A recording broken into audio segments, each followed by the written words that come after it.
Yeah, Right. Anyway, Garage with your EV. right. So what we're gonna do, Richard, we're gonna make you a host. Okie doke. Um, I was just telling Anne about me collecting dead henbane and deadly nightshade berries. Then, so uh, yeah. Anyway, You can't see that, can you? what, the deadly nightshade and the henbane? No, you can't see that. I'm actually got it with me now, Anne. Right. So right, let's ask. We're live online now. We obviously can't talk about the stuff that we've just been talking about. So let's see if there is anyone got any news. Let's hear from our wonderful Richard. Nothing from me, actually. Okay. Nothing this week. Very Okay. boring. Very boring. Yeah, okay, then don't labor the point. It's okay, Richard. It's fine. Wonderful life we lead. Right, okay then. Anne, anything from you? Well, only that I had a very interesting trip to Cambridgeshire, Well, Lincolnshire. tell us, give us a little bit in 1 minute, Anne. Go on. Uh, well, we went to Ely Cathedral first, which we've never been there, and it was very clean. It's all been cleaned, and it's got a beautiful frontage on it, and on the flat, so that was good, and just a lovely cathedral. And I've got photos, but I need to put them on online on my Bridgend Archaeology.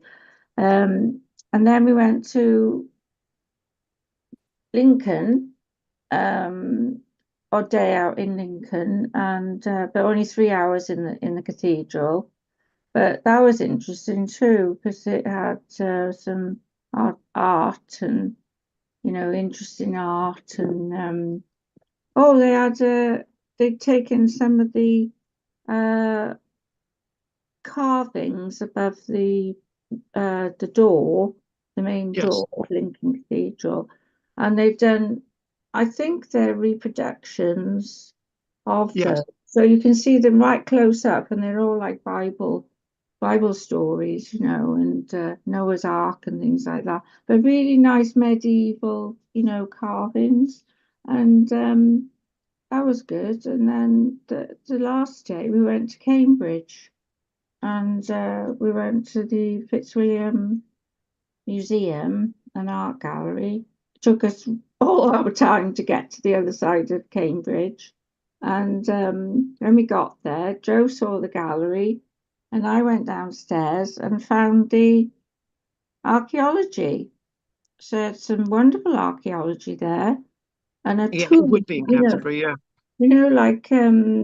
like the Ashmolean, but it was I'd never seen one before. It was a sarcophagus, was a sarcophagus, A sarcophagus, sarcophagus. and it was made out of stone, Yeah, black well, they usually are. stone. They're not made of cheese, are they? Thought they were all painted, but anyway, it was Oh, black right. stone, a case, so the Yeah. thing was inside, I suppose. But I went to touch it, and he said, "Don't touch it." I said, I wanted to see if it was stone, and it was. I'd never seen one before. Who said don't touch it? The man, the Oh, right. So warden. don't touch it. Yeah, it was horrible. You probably said you were from Barry and they thought you I were said, going to nick "Don't it or touch the something, you know? stone. Don't touch the stone." Yeah, yeah, yeah, If yeah. I was going to do anything. But we didn't have People, enough time. But there's loads there, loads to see, good, and good, good. yeah, so that's good. Yeah, no, it was great, great, great. And the people were, fairly interested in the subject, so that was good. Yeah, good. So in other words, not a bad trip going away for 5 days for 350 quid, which is absolutely brilliant value. Yeah, Don't tell Goff, he'll want the details. He'll be taking Eleanor and all his women on the bus. that's Edwards. That was Edwards from Pontypridd, but with Oh no, he don't. You know, he wouldn't Lantriston. be. No, no, you wouldn't get Goff going to Lantriston. This is too common for him. Well, funny No, enough, The people were sort of mainly from, you know, Barry. there was a lady from Barry, yes. Look, Anne, we've got to crack on, love. That was a great Go on story. then, We love it. go on. Right. All right, Goff, any news from you, love? I've had communion in Ely Cathedral. Apart Has from it? yes, Communion. yes, Oh, in 2 years Ely. ago in Ely Cathedral. Yes, Oh, lovely. it was lovely, very moving. Yes, it's a lovely cathedral. Be lovely when it's Lovely. finished. I know. Oh, No news, no archaeological news, Carl. Sorry. Okay. It's been a bit quiet on the radio. I've got to be honest with you. That's Right. Okay. Right. Talking about wonderful things, Richard. No, he don't want to say anything. He don't want to say anything. He's been. Yeah, he's lost the plot. Right, No, Kate. you Anything did from you, answer. You Dal? asked me once. Oh, yeah, you did. Yeah. Yeah, you did asked I? me Oh, once. all right. Don't worry about it. Get over it. You know, don't worry about it. You might feel special. Right. You see the lantern tower. What the hell are you on about? Oh, go on. I'm going to do a report and put it on. Yeah, I think you should, Anne. Just get over it. Right. Anything you want to say? Wonderful, Kate. No, she's buggered off. Right. Oh, that's Okay. awful. She can't. Well, what's awful? She can't hear. You want to look? Like it comes to the worst of us, doesn't it? You know, we can't hear. Right. Okay. A better news is that Ruth is permanently doing our Tuesdays because she's doing something on a Wednesday night. And I think that Judith will be doing Tuesdays after tonight as well because Richard upset her last week. So I wanted to say a couple of things actually. The first thing I wanted to say was that somewhere in the background I'm being repeated, but don't worry about that. I can hear myself speak. yes, an echo. There's somebody getting on the wrong channel. So they've got And I know what's happened. Okay, hang on. If I go labba-dabba-dabba-doo, don't worry about that. I can hear myself speak. Yeah, I'm not even opening my lips. on the wrong channel. It might. I think what it might be for Kate to be able to hear us a little bit. I think she's got. I think she's got me on. Right, that's good. Right, I wanted to say that if anyone knows anybody that wants to join our happy band on a Wednesday, as long as they're not called Jim, right? Then they're very welcome to join us. And let me know. Yeah, it'd be good to see some new faces. Right, so I would like to say that we've had a bit of a victory this week, and we've actually had our petition to give extra protection to the Clog and Oak discussed in the Welsh Parliament, and that was on the 16th. So that was Monday. They discussed it. They had a full discussion about the petition for 6 minutes, and it's obviously now in their archives and all the rest of it. And the conclusion of the petition is that they are going to be looking more closely at giving more of our ancient trees more protection. And I was quite chuffed to hear my name being read out in the Welsh Assembly. But it was also good to hear that people who had made a contribution, i.e., who signed the petition, and that's something really successful that we've actually managed to achieve. And obviously, alongside the Second World War tower that we managed to get moved last week, we're going to have a plaque placed on there, which is going to be paid for by IG Print in Barry. So that's all going ahead. So there are positive things happening. So I'm going to crack on now. And unfortunately, today's presentation, there's a little bit of sadness in it because one of the site that we're going to actually visit is a place that's on Orkney. Both of the places are on the islands north of mainland Britain. One's in Orkney and one's in Shetland. But the site that we look at first in Orkney was a site I did believe was still open to the public. And unfortunately, because of certain politics with the archaeological fraternity on Orkney that didn't like this place being open to the public, the site was shut down alongside the Tomb of the Eagles that we mentioned a few months back. And unfortunately, politics is at work in Orkney quite a lot. If one organisation's running something, they managed to shut down both of the sites. I know it sounds ridiculous, but I didn't know this had happened with the site that we're going to look at in regards to Mine How. And it's a big shame that they've got that type of infighting archaeological nonsense now going on in Orkney. So what we're going to do, so what I mean by this is that I said last week, the site that we're going to look at now, Mine How, I said that the site was still open to the public, when in fact it's been deliberately shut down, which is a bit of a shame. Now, last night, what I undertook was that I looked at 3 sources and I told 3 different stories about this site of Mine How. And the 3 different sources that I discussed about Mine How tell of the sadness of a wonderful archaeological site that's been deliberately closed, and which is a big shame.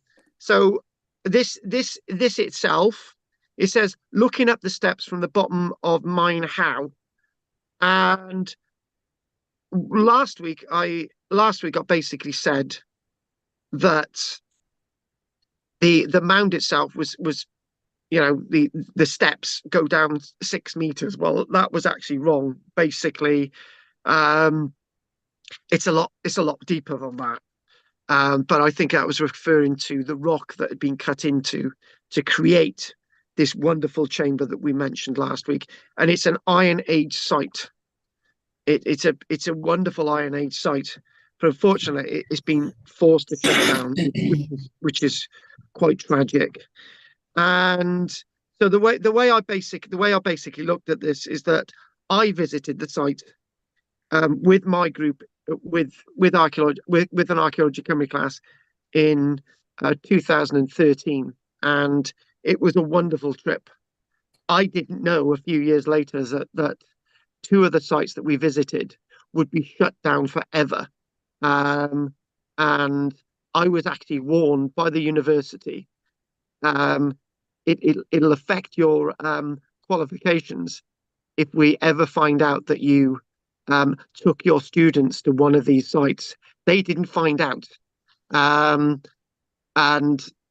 then I found out that the university had these other 2 sites closed down because it didn't fit in with their narrative. And I'm ashamed to say that's where I got my master's degree from. So this site itself, you're looking at an image that would have been quite familiar in 2013, not familiar in 2018 when the site was closed. You can't get onto the site. The site has been permanently closed, and you're unable to discover the wonders of this site at all now, full stop. And this is what you see. When I showed this image last week, I actually said that this image was what this looked like before they decided to reopen it to the public in 1999. This is what the site looked like in 2018. So the site had been abandoned, and there's a sad story because the site's been abandoned, and the porter cabin, which we'll do another little bit of a story about. The reason why I'm doing another reason why I'm doing this is just to tell you of the politics that are involved in archaeology. And it's not just something that I rant on about from time to time. It's something that's very real in British archaeology. If something doesn't fit certain professionals, they will have these places closed and shut down. Right. It could be highly dangerous. No, Anne, no, that's not the reason why it closed down. It opened with a great fanfare. Time Team even excavated here in 2000 and 2001, and it had all the health and safety stuff. And now they've left this open without any safety stuff on it, and you can just fall into the hole. So no. So what people get when they visit this site now is that instead of being able to see this wonderful core wall ceiling, right, with all the lighting and all the rest of it, it's gone. So, and one intriguing thing is that that's what it looked like in 2013, and that's what it looked like in 2018, simply because the wind action has ripped all the green paint off it, right? The part cabin's abandoned, the site is overgrown. Minehow itself, you could possibly still get down in there, right? But you'd be now trespassing. So obviously all the electric lighting's gone, all the safety stuff, is it still stable? It's no longer dry, it's damp. And so talking about the story and how this came to being, was this alongside the other site at the Tomb of the Eagles, which is, some miles south of here, which was a site which was also discovered in the 1940s by another farmer. This site was discovered in 1946, and an excavation was undertaken at this place known as Minehow, not Micehow, Minehow, M-I-N-E How. And it's basically a deep rock-built chamber. So what we're going to do, we're going to come back to these images for the other bit, and I just want to sort of give you an idea of what we're looking at. That's what it used to look like, right? That's what it looked like in 2014. And there were queues of people. That's the Time Team reconstruction. We'll be coming to all these. I'm just trying to give a little bit more context. There's the Portakabin, which we'll look at, and this itself shows looking down into here. And so early in 1946, an excavation was carried out here, and a deep rock built chamber was uncovered, which was interpreted back then as part of an Iron Age broch. And then the excavation was undertaken here. It was crudely done by the farmer, but some bones, animal bones, and some other bits and pieces were actually found. But this was backfilled. Now, Pat, I do believe, has just sent a message saying that she can't make it today because her daughter's there, which is a bit of a shame. We didn't see her last week. One of the tonight at 5:11. On for How Now, Minehow. What? What? That wasn't me. Oh. That was very strange. Right, anyway, they also found Roman material here, right? And I actually saw the Roman material in the Portakabin that they actually found on the site in 2000. When I say 2014, I mean 2013. There was actually some Roman pottery, right? And I've got a bit of a backstory to this because when we would visit the Kirkwall Museum, they wouldn't show any Roman material that had been found in Orkney. It's almost as if, there's no way there would be any Roman material in Orkney except brooches, metal workings being found, crucibles, pottery. And I was actually going to do my master's degree looking at Roman archaeology in Orkney, and they blocked it. So I had to do my master's degree on something else, which is to do with the other site that we look at today. Anyway, so there we go. There's Minehow on Orkney. And this is basically a cross section which we'll look at. So in 1999, the local farmer, a guy by the name of Douglas Patterson, rediscovered the entrance of what had been excavated back in 1946. And 1999, Douglas Patterson decided that they were going to uncover this thing, right? So this is only 25 years ago. And his daughter then took over. You know, they made a hell of a lot of money with this site. You know, it was, people would queue to go underground, and it was quite profitable. So, and this closed before the pandemic as well. So that's something else. So Douglas Patterson rediscovered the entrance and cleared out the chamber once more. What he found was a chamber that sank nearly vertical into the ground and was accessed by 29 steep stone steps. Now, where it's got 6 foot there in first chamber, right? And you've got the word chamber being used, right? Which is an interesting point. In that bit that it says first chamber, there are wooden steps. There were wooden steps, not stone steps. But then you'd go into that first chamber, and then you'd go down these 17 stone steps. Now, where it says 12 stone steps there, that is that chamber itself, right?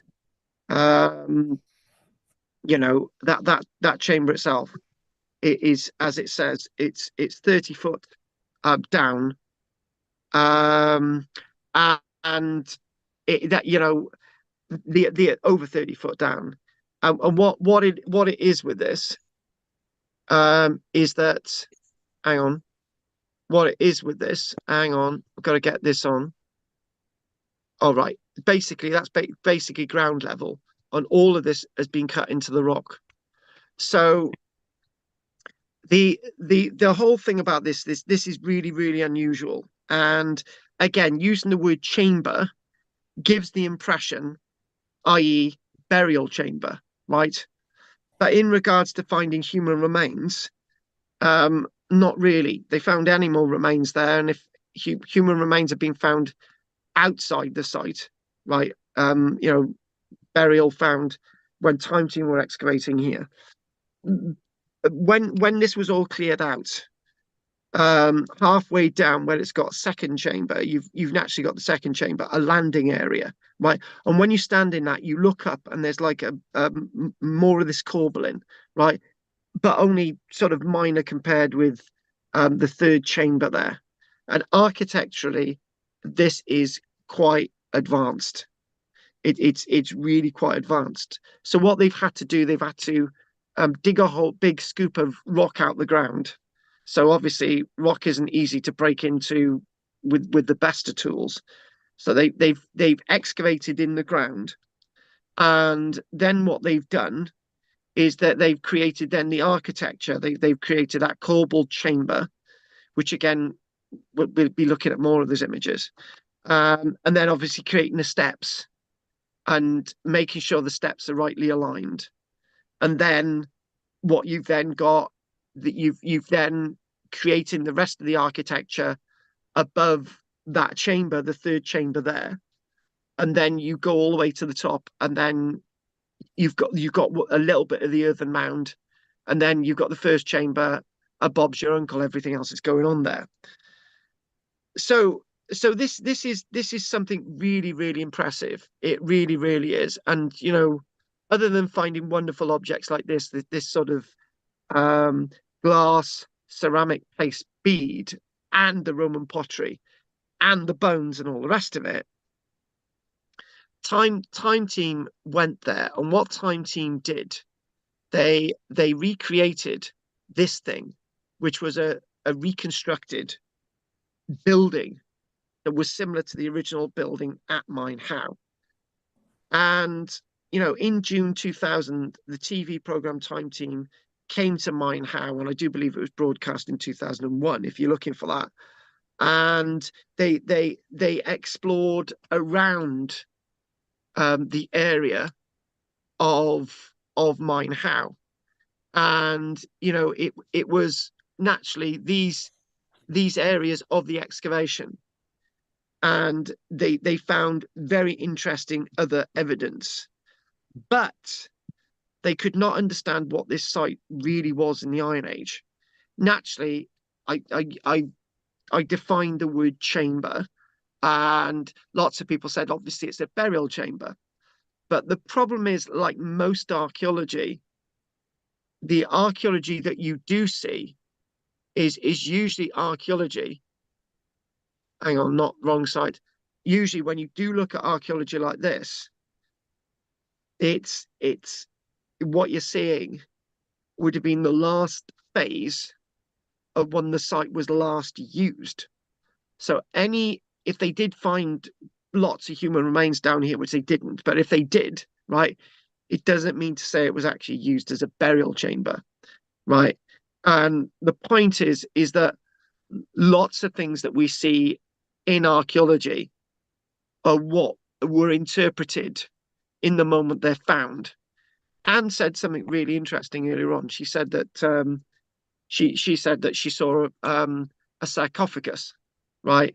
A Roman period sarcophagus. I presume it was a Roman period sarcophagus. Say Yeah, it I was, think it right? must have been. Say it was, Anne, right? Just say it was. In the what we do find is stately homes in Britain. There's probably half a dozen of them. Stately homes in Britain have acquired these sarcophagi, right, from other parts of Britain, or they've brought them over from the continent, and they've used the sarcophagi as horse troughs, right? So years later, people forget that is a sarcophagi, right? And then they get archaeologists wander around these stately homes in the grounds and say that's actually a sarcophagus, and the owner saying no, it's a water trough, right? No, it's sarcophagus, but it's not a sarcophagus now. It's a water trough, right? So the whole point of this, when we're naming and understanding archaeology, right?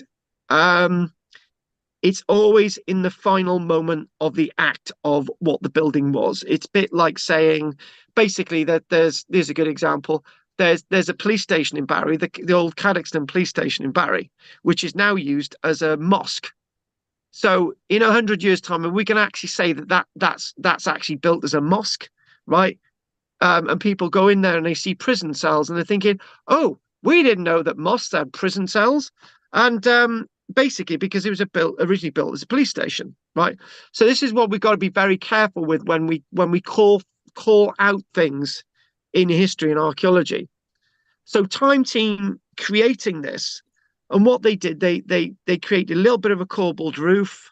They built these steps into this sort of artificial building that they created, and this actually took them 3 days to build, which was great. They had all the stone there. They built this in 3 days, amazingly enough. How they did it, and they obviously sort of capped it off. And this was a Time Team creation, and obviously lots of subsequent work on this and what's around it gave a remarkable history of the Iron Age landscape. Because what they found whilst they were looking was that there was a sort of big ditch around this as well. And a settlement grew around this site.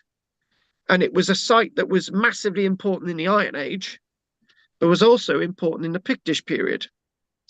What we also see in the Iron Age is evidence of copper manufacture and evidence of iron manufacture.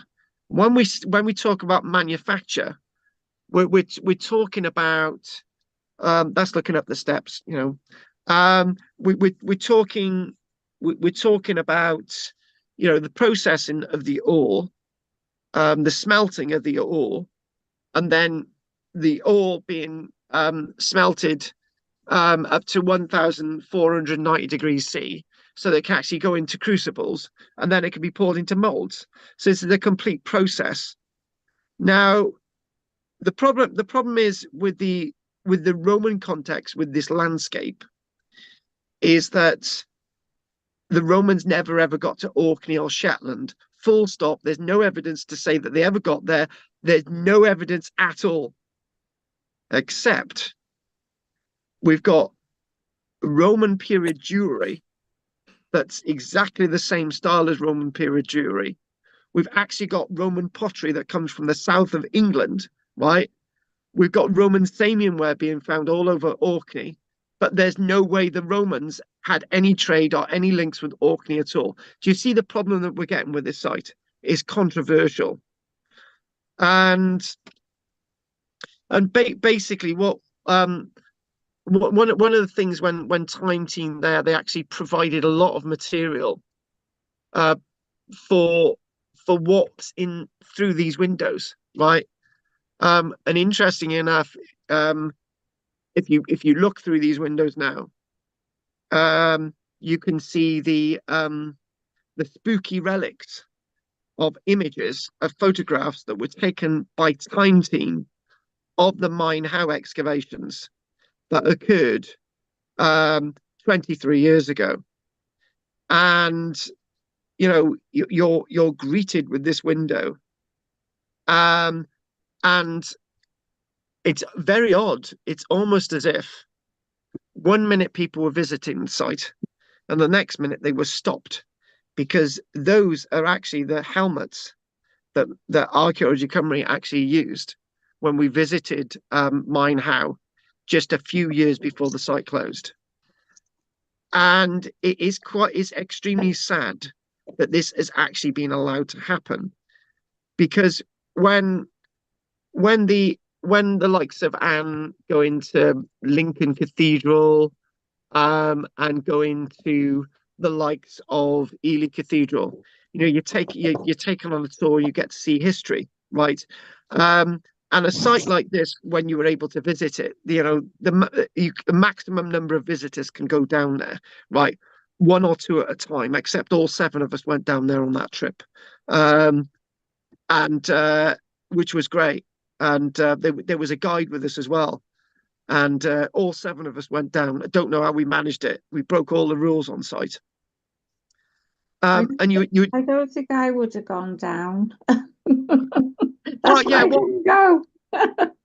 what happened, Dan, right, was on that trip. You remember how tall Clive is? David. Yeah, And David and Clive. David, Well, yeah. basically, we were with Kathy and all the rest of them, right?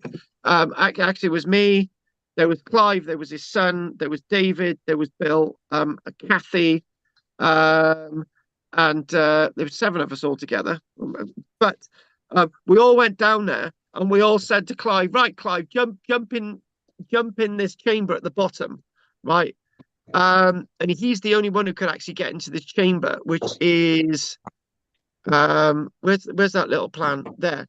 So basically, he jumped into the chamber. So you can imagine that there's a drop of 1 meter and a bit, and he clambered in there and he clambered back out again, and it was really interesting. So we went down there and we saw this, and as you're going down, you've obviously got rails that have been added into the wall, which is obviously modern, and there's lighting down there. And some of us waited in the second chamber and just peered down these steps. But I think I had to go down and help Clive back out, because he was struggling to get back out of there or something. But he was the tallest of the group. And as he looked up, he could see this beehive-shaped ceiling, right? This conical shaped ceiling. It was absolutely fascinating, absolutely amazing. And one of the things that we did when we were down there, I'm pretty sure that was one of the days on that excursion, that week excursion, that it wasn't raining, right? And I can remember when we were on that. It's a shame Pat isn't. Oh yeah, the other one was Pat. It's a shame Pat's not with us today, because she was actually down there. She went down there. She was very brave that day. Yeah. And we would have horizontal rain. Anyway, the point is to be made with this is that when you pass that second chamber and you go down, it's almost as if you're talking like ancient Egypt. But anyway, you go down and it's almost like a cistern type chamber, right?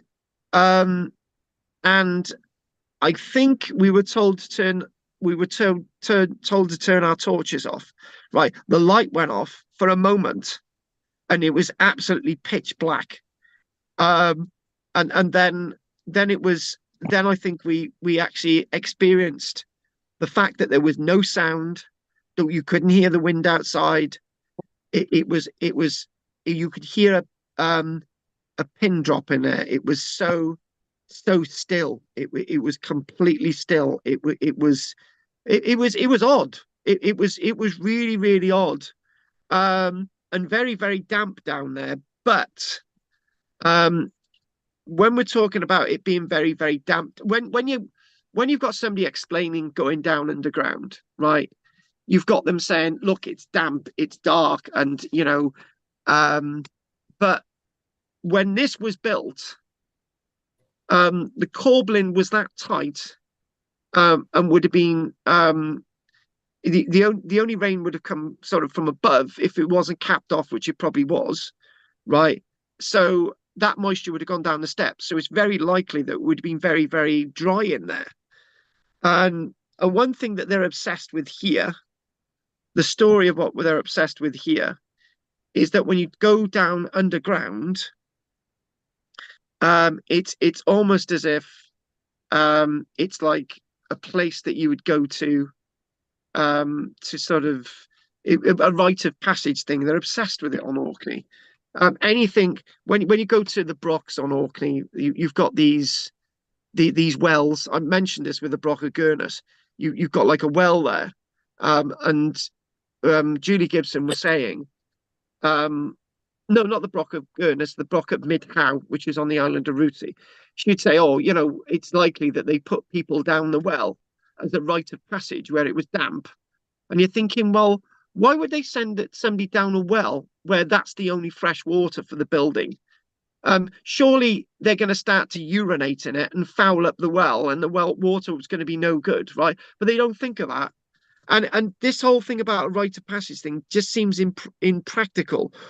But what's going on here is a wonderful piece of architecture, which I'm going to actually show you with one of my little plans, one of my legendary plans, right?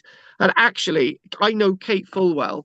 She takes photographs of my little plans, and she makes them into Christmas cards, and she sends them to people because my art, when I do it in these lectures, is so great. I'm going to explain this corbel in a little bit of detail in a moment, right?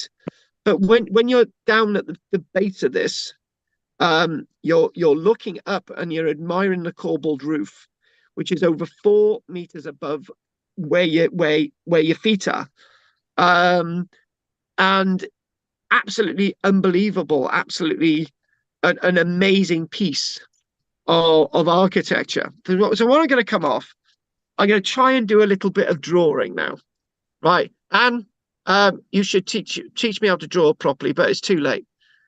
So what we're going to do, we're going to do a bit of sharing. Nice of you to join us, Judith. Hello. Hello.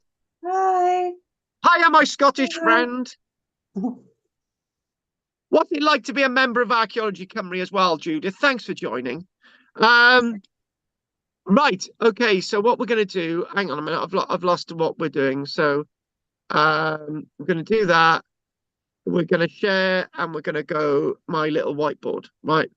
So I want to demonstrate something now to give you an idea of the level of skill, right? So I'm going to take my time and draw this, right? It's not easy to do, but what we're going to do, we're going to think, right, that sort of ground, and that there is the quarry in the ground, right? So we're only going to draw part of this. So what then you've got, they've scooped all that out now. There's sort of ground level. So they scooped all that out. And then they're going to create a mound later on. So then what we've got down below, they've now started to create basically a wall which has got access by these steps. So they've actually built all that up with, dry stone. It's all built up, right? So then to create the corbel effect. So if I make this a little bit thinner, to make the corbel effect, what you've got to do, hang on a minute. We're gonna do it this way, right? Okay, let's do that there. Let's do that there. What you've got to do, you've got to gradually have these going inwards, so they actually overhang, right? And you keep going like that, and you keep going like that, and they keep overhanging until you've got like an effect of like a triangle that with these overlapping stones. But these overlapping stones are quite long stones because they're overlapping and happening to counterweight the stone above, and it's capped. But then the trick is to actually use these stones in a way that they could also carry steps going down as well, right? Which is very difficult to demonstrate on something like this. But you can imagine, and then this here, this chamber here, then has to support everything else above. So this thing is incredibly strong. That is an incredibly strong chamber. And then you've got the steps leading up, right? Enough of my crappy drawing. But it's all right. it was really bad. I got to be honest with you, Anne, that was really bad. You know, that was terrible. But what I'm trying to get at is that with the corbelling, you're sort of counterbalancing and you're counterbalancing and you're counterbalancing, but the stones above have to take the weight of the stone above. So you've got these flat shelves as they come in and create the corbel. That's got to create the weight above. And also you've got steps leading down. So the corbels have to counteract the steps in a way to be able to lead the steps down as well. So the architecture to create this is extraordinary. And this is all made in dry stone. Absolutely fascinating stuff. Anyway, let's go back to the images again. Let's go back to these. And right, oh, there we go again. So that's created. It's a wonderful corbel, but remember that there's steps leading into this as well. So part 2, the next bit, right? So what we're going to do, we're going to do the story as it should be. So since the closure of this site, and it's on it's on private land, the Tomb of the Eagles and Mine How have been closed.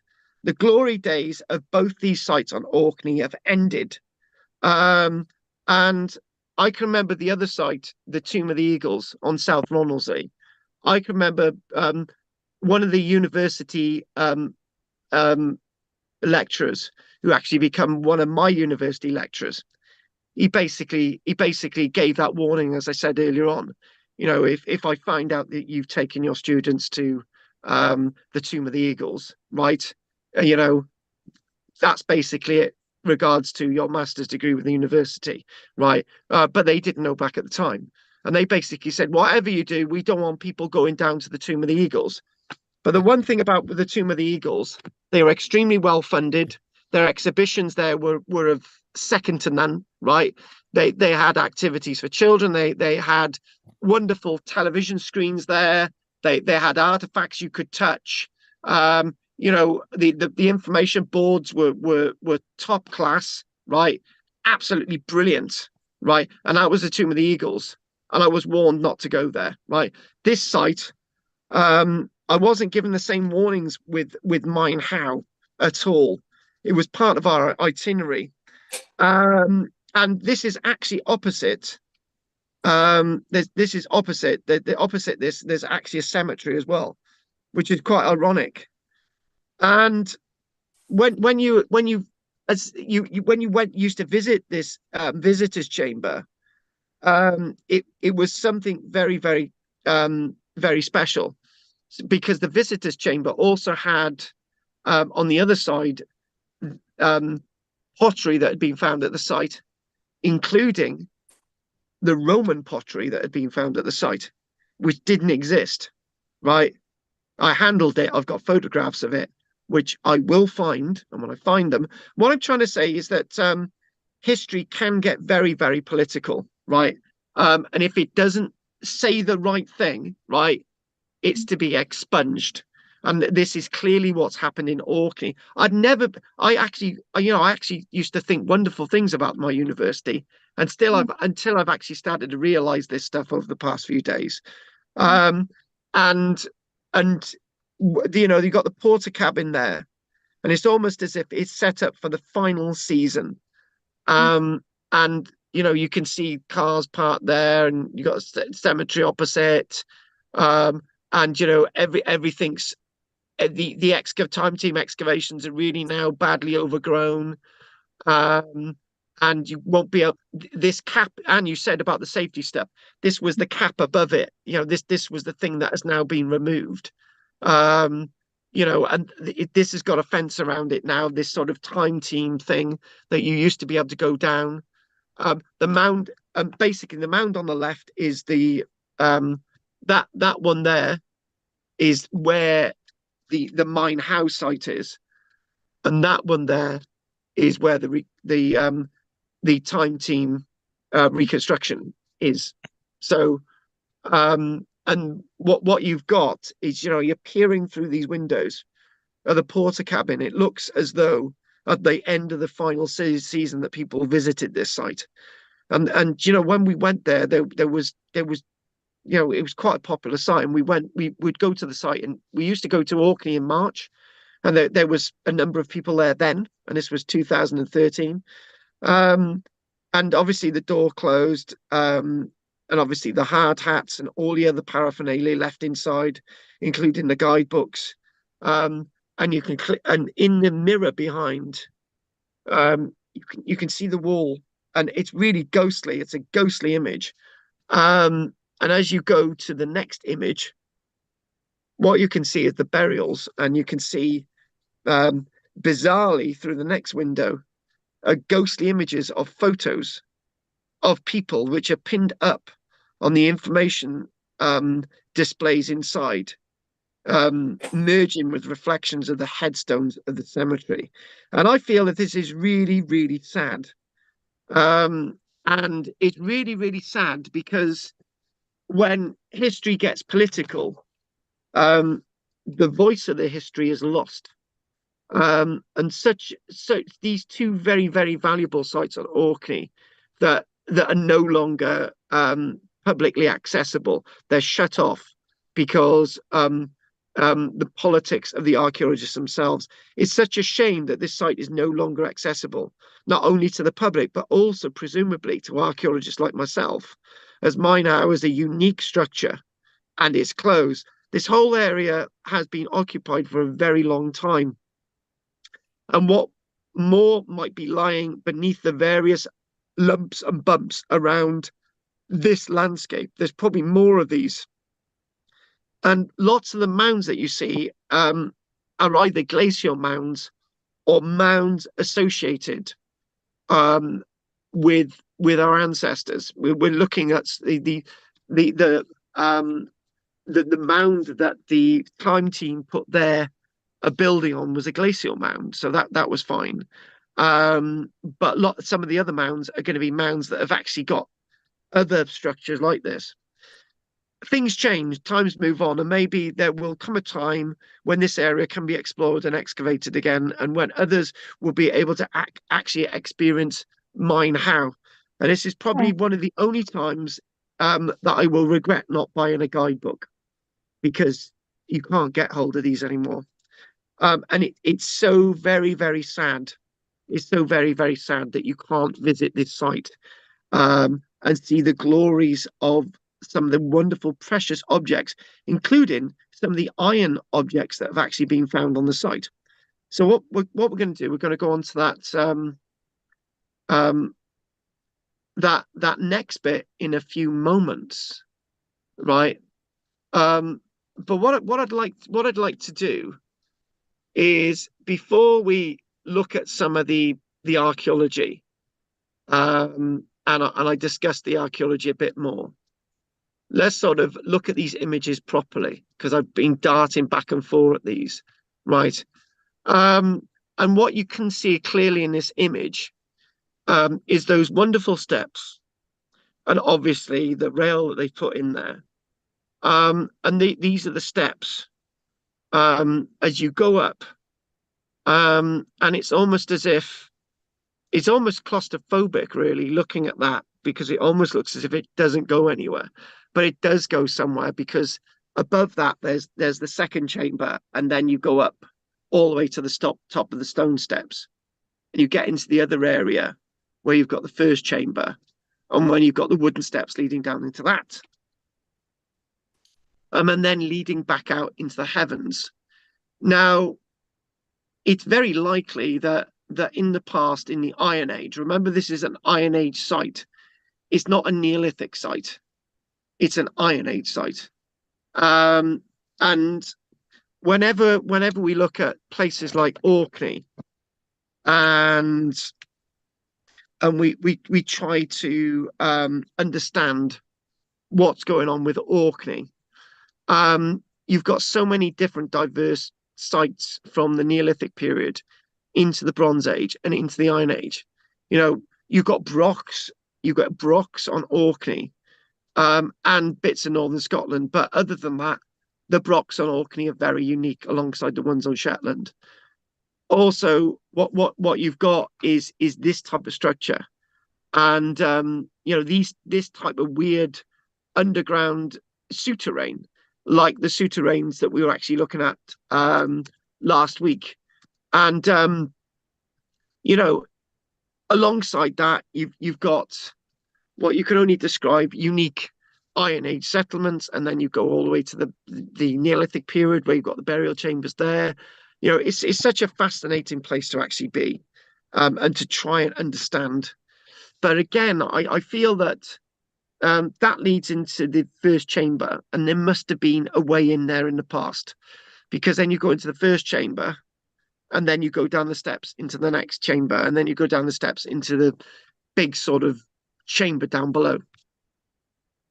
And again, what we do see with corbelling, corbelling is actually the technology that they also use in the Neolithic period.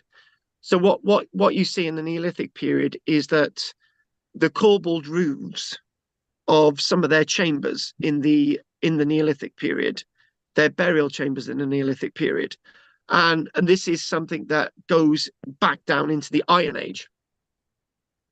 And again, they made a great effort to try and deliver the history to people.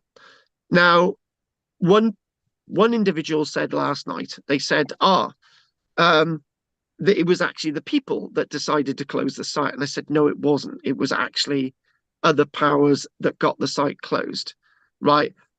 Because they were making a lot of money at the site. And people loved going down there. They really, really loved going to see the site.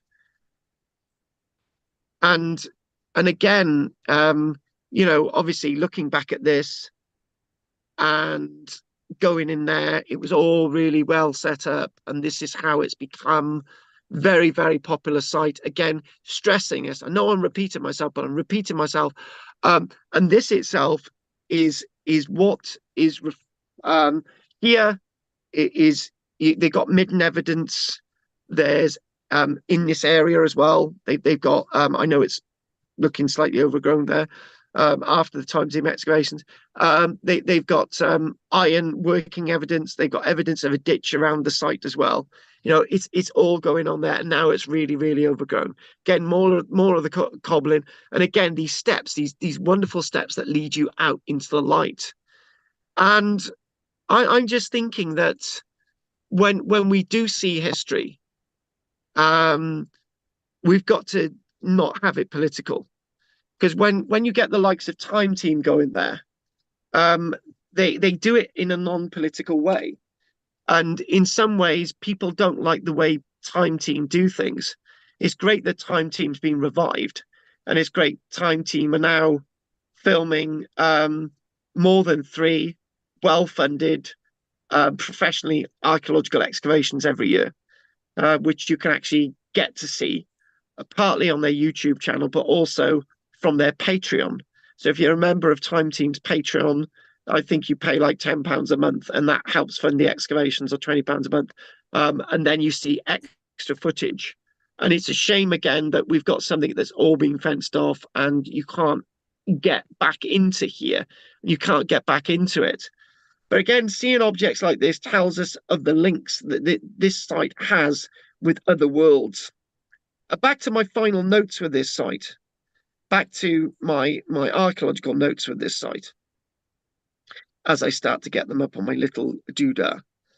And one thing that, if anyone is interested in researching Orcadian archaeology and Scottish archaeology as well, there's something called the National Record of the Historical Environment, called Canmore.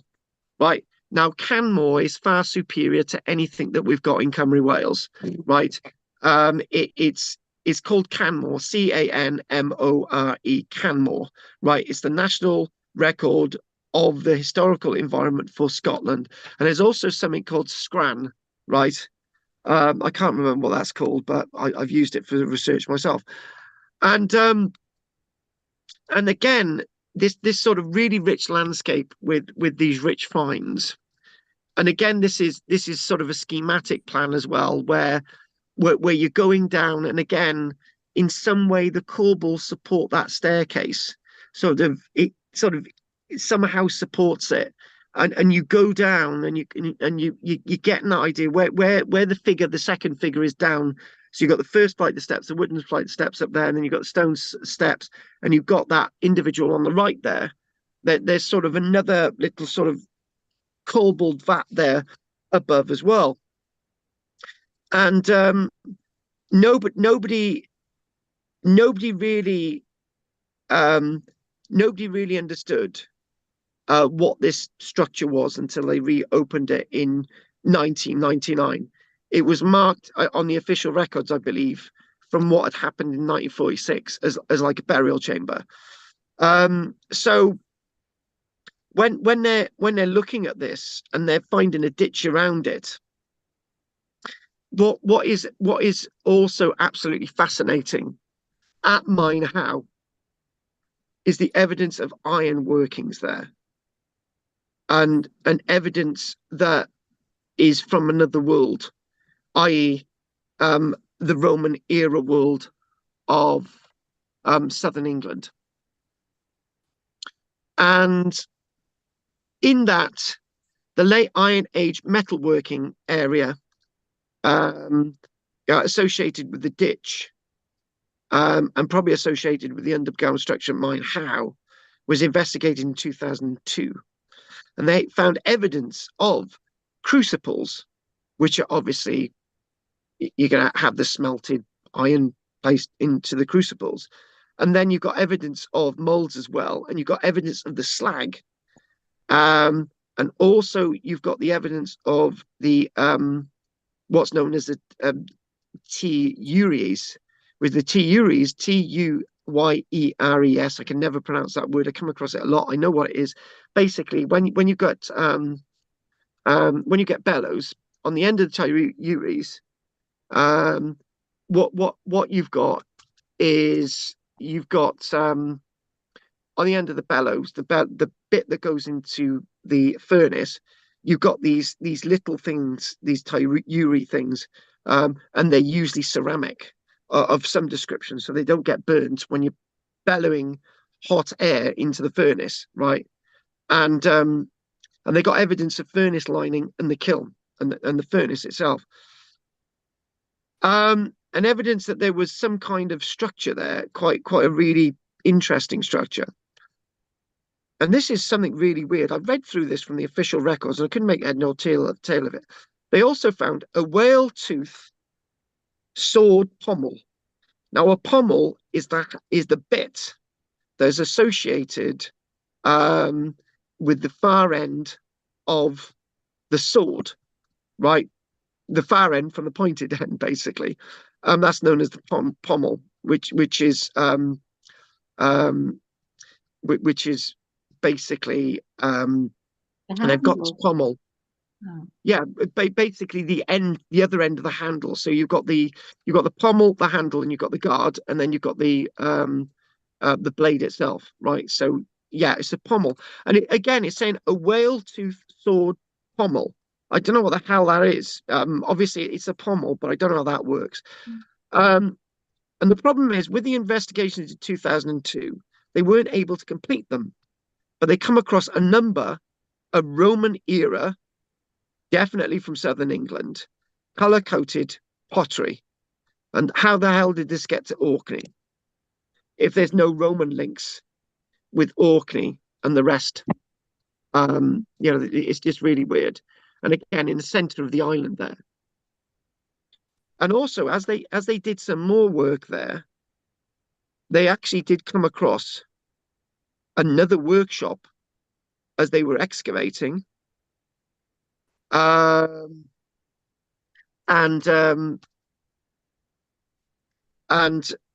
they actually found out that they weren't just working iron at the site. They were working non-ferrous metal, besides a wide assemblage of associated debris being recovered, including molds. They got some molds for copper and bronze, crucibles again for smelting, a steatite ingot mold. Basically, steatite is a type of really soft stone that comes from Shetland, right? And it's usually carved into bowls, right?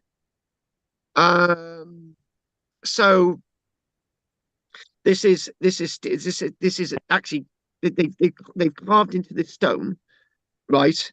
And it's become an ingot mold, so that's great. And they've got a copper ingot, anvils, and whetstones. So there's a hell of a lot going on at this site. A hell of a lot going on at this site. It's amazing the evidence they're actually finding there, which would be really unusual when they were actually finding it 2 decades ago.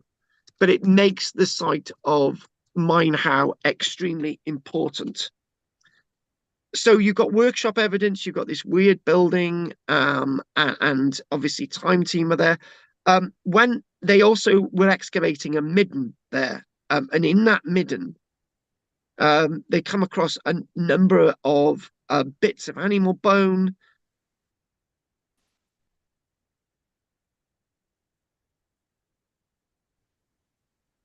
Oh, it's gone.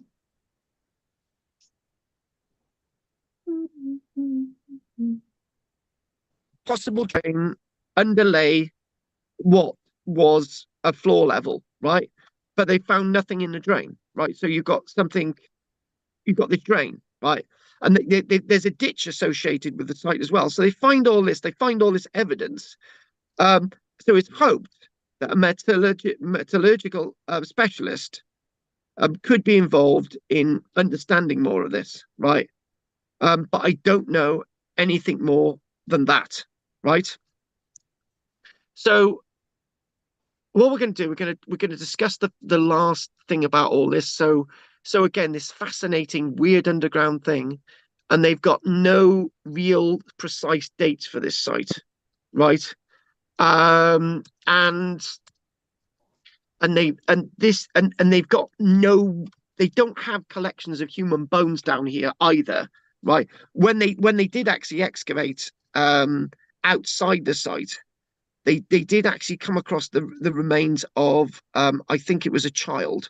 Right, here we go. They found the burial of a child, and lots of charcoal evidence across the site as well, which are probably obviously associated with the furnace, right?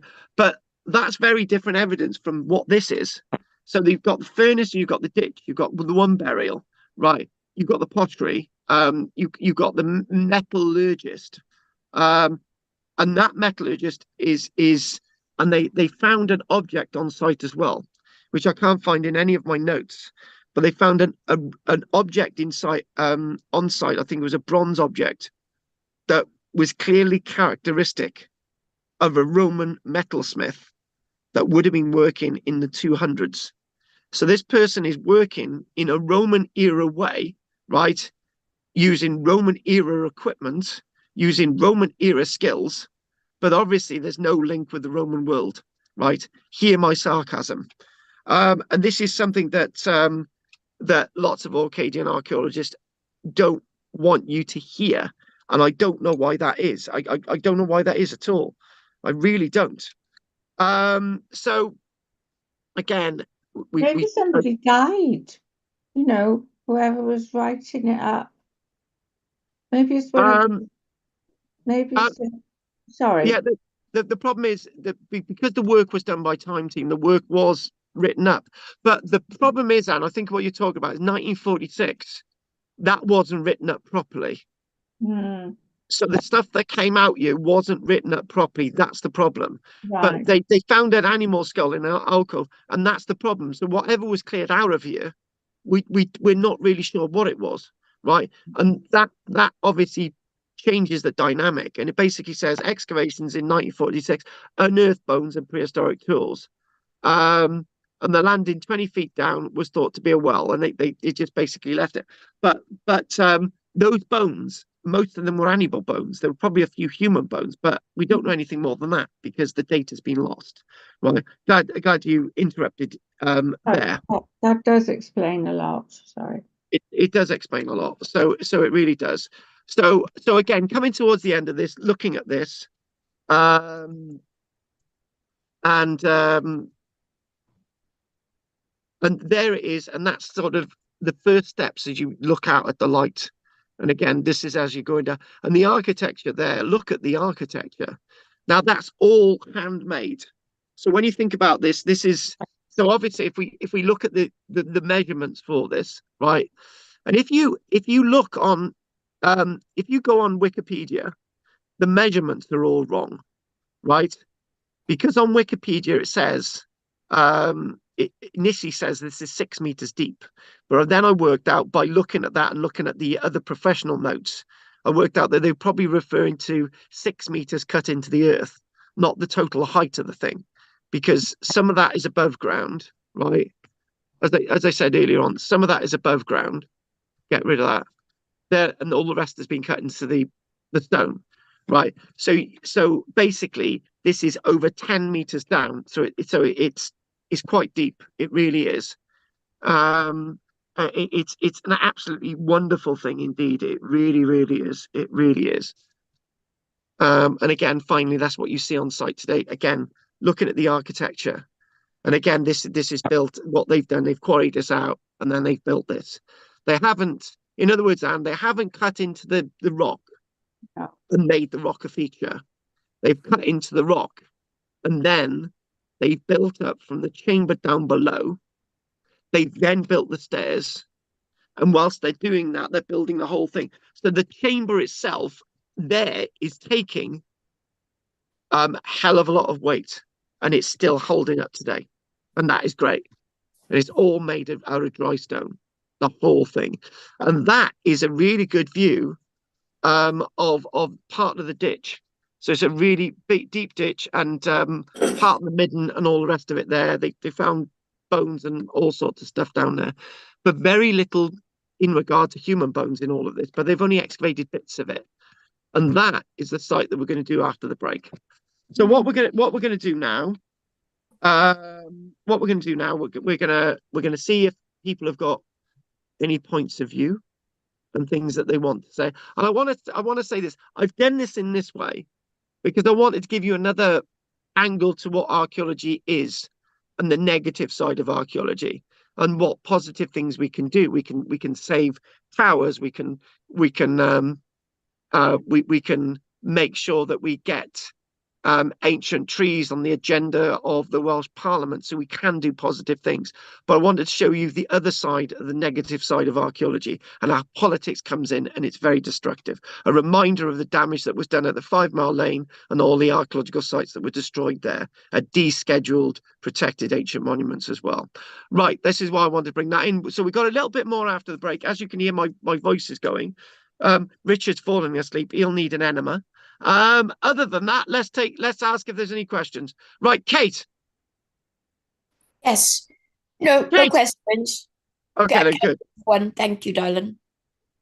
Okay, then brilliant. Right, Judith. Oh, I don't think you want to know my opinions. You'll have your channel shut down. Actually, I do want to know your opinions, because I'm going to use the statement, your opinions are not the views of Archaeology Cymru. So go on then, tell us. Well, they've had over 1,000 years of practice at hiding things and ignoring things and pretending things aren't real, haven't they? So They're Yes. they're good at it. They've become very good at it and very cocky about it. They've stopped caring that we know. Yeah. Yes. Anyway. You haven't done anything that's going to shut down my channel. Okay. No, So, that's it. right. Okay, Richard. Oh, but interesting. Quite depressing what goes on in some of these. Yes. I think there'll be quite a lot more sites being closed down in the next, whether it's due to a Yeah. lack of investment or, Mm. as you say. I think overall what's happened is that I think overall what's happened is that history has become too political, and as certain things are changing in our country, and I've got to be very careful what I say. Our history is not going to be relevant to them, and it's not going to be relevant to the way things go forward. So put it that way. So yeah, it's going to be awkward. Well, I don't know. I just feel that it's happening all over the world. We can't keep everything active, but the most important thing is that it's still there. You know, Yes, it's still there. it's still there, and it's still there. It's not been backfilled. It's still there. Right? No, Yeah, it's still you are there. right. And I don't know about politics or whatever. I suppose you feel that there's certain section that maybe they don't want to invest money into it, or which that is the political side of it, isn't it? They don't want to, but at the end of the day, it's still there and it can still be built, worked upon. Yes. Um, Later on. and I know it's very upsetting when you see these things, look so derelict and everything, but it's just superficial, that, and because they don't want people going down there, they don't want people having a look, because Yeah. it can be quite dangerous, and but thanks for showing it anyway and making us I wanted to give. Yeah, I wanted to give a new take on something there. Just I know it's been probably a bit more laborious, but I wanted to make a stress of the problems, some of the problems that we've got. For how now? Right. Okay. Anything from you, Goff? Yeah, well, of course, history and the teaching of history is very political and always has been, because we know that knowledge is power. So that's a fact. But I was just wondering, because it's such an important site, what's the future for it? This in all the notes. I'm on a remote farm in the Orkneys, on a little hillock called Mine House. Hang on a minute. It's really weird, isn't it? That was really weird. We had Tony Robinson then on a hillock. Right. Okay. What did you just say then? I got distracted by that. What's the future for Mine House? The future for Mine House has just been abandoned. It looks like basically what happened with the site of the Tomb of the Eagles. Huh? Where's Kate gone now? What happened with the Tomb of the Eagles site and Mine House is that the Tomb of the Eagles site had a massive investment of, I think they had £100,000 grant, right? And there it was like a state-of-the-art museum, right? And I was only there in 2013. And they had a nice mezzanine floor, and they had they had a television room, and they had this massive screen, and they had sort of talking boards and beautifully laminated histories of the Tomb of the Eagles and the Iron Age Iron Age site there, and it was beautiful. And you could handle artifacts, and they had a really nice car park. It was a wonderful experience, right? And Pat was there, and I can remember they had a wonderful shop, and she was buying loads of stuff. It was really, really nice place, right? And it just disappeared. It was no longer they closed it down, and the artifacts were then taken to the museum. Right, it was really odd, and you can't actually get into the actual Tomb of the Eagles building now. It's been closed. The museum's closed.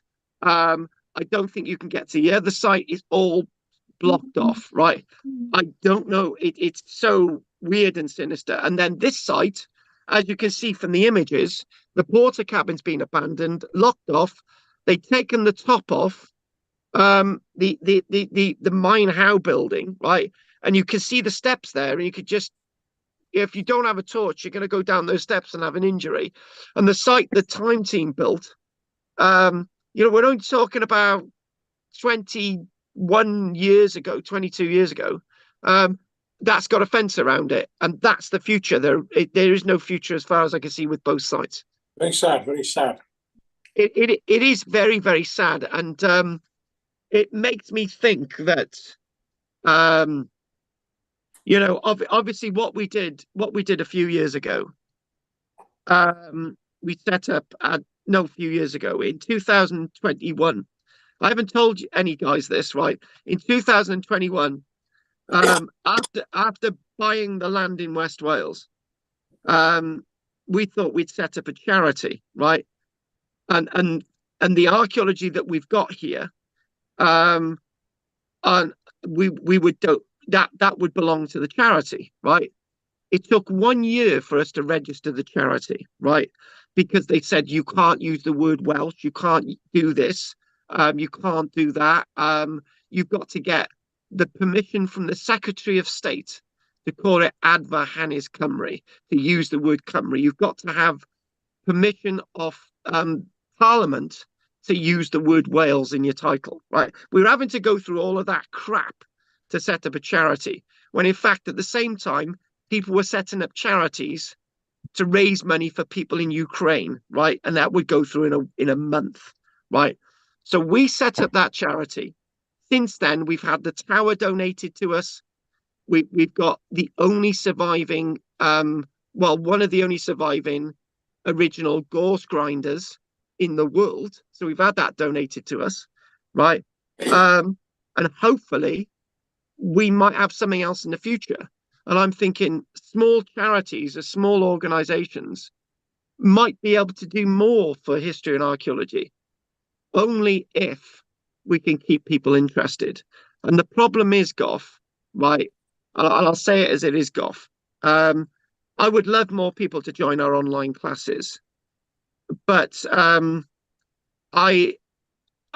may have put this in the holistic pillar, that one of the key reasons why I didn't go back teaching live classes is because I knew full well that I couldn't cope with the fact that having the numbers of the people that we got, Goff, to half the people in the room, having to build it up again, having to get people interested, I didn't think I would have the energy to do that. And I was probably right that I wouldn't have been able to do it, right?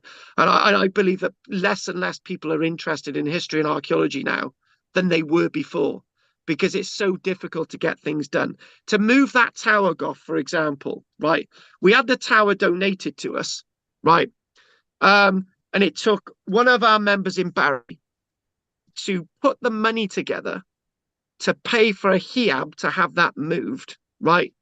And then it's taken another member to actually have that building moved from Peterston Super Ely to Cowbridge, right?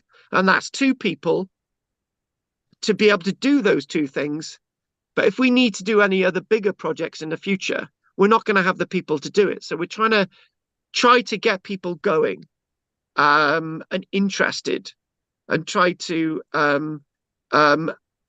but it's so difficult, Goff, it really is. Well, it's a bit depressing there, mate, but you got my support. I know I have, and you wouldn't be jokes aside between you and I sometimes, Goff, but you wouldn't still be here if you weren't supportive, and that's the bottom line, right? You're not doing it just for fun. If you're doing it just for fun, you'd have left us ages ago. So yeah, I really appreciate that, and I know it's genuine, Goff. I know, and everybody else who joins us on a Tuesday now, other people who join us on YouTube and so on, I know, and we've got the other membership base who get the holistic pillar. So appreciate that, Goff. So And you, Judith, and Anne, and Richard, and the Pope, and Black Patch's dog online, and the old Git as well. We're all there. That's a guy online. He's called the old Git. So, But, yeah, I do think that people have a personal motivation. That's the thing about archaeology, you know, it's you're going to personally feel moved by something, you know, or yeah, you know, and that you can't sort of rely on that. It's like you say, you can't, it's very difficult to rely on that because you yeah, don't know when that generosity is going to happen, really, and you don't. you You know, don't. because yeah. Anyway, thanks for that. We're We're, going we're to gonna have a cup of tea now. we're gonna have a cup of tea, and we'll be back. We'll do Scatness, and we'll call it a day. So we'll have a little break for about 10 minutes or so, and we'll be back. But I Well, have got one thing to say. On this yeah. trip, I met a couple from Chepstow. And Ah, I right. said, I told them about the evening, you know, So, yeah. and so I've given her my email address, so I'm hoping I'll have a contact and I can send her Send them some details. information, Yes. you know. So that's one thing anyway. Oh, that'll be really good if they're from Chepstow. That'd be brilliant. Yeah, that'll be Because wonderful. Thanks for you that, know, Anne. they're Yeah, very interested in archaeology and yeah. history, you know. Okay, then there we are. Off we go. Okay. Speak to you in a minute. Yeah.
2.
Oh, I'm just waiting for my cup of tea. Are you there, Judith? Oh, my Judith. Yeah, I'm Oh, my sorry, I'm on Judith. mute. Yes, I'm here.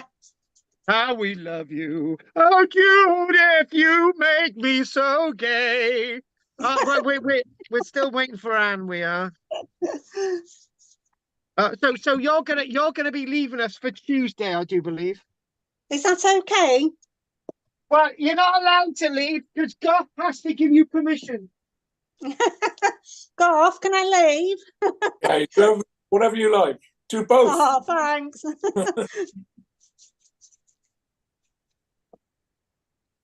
It just seems to make more sense if I'm not working on a Tuesday now. It seems daft to rush home from work and get changed and have my tea in the middle of a lecture, doesn't it?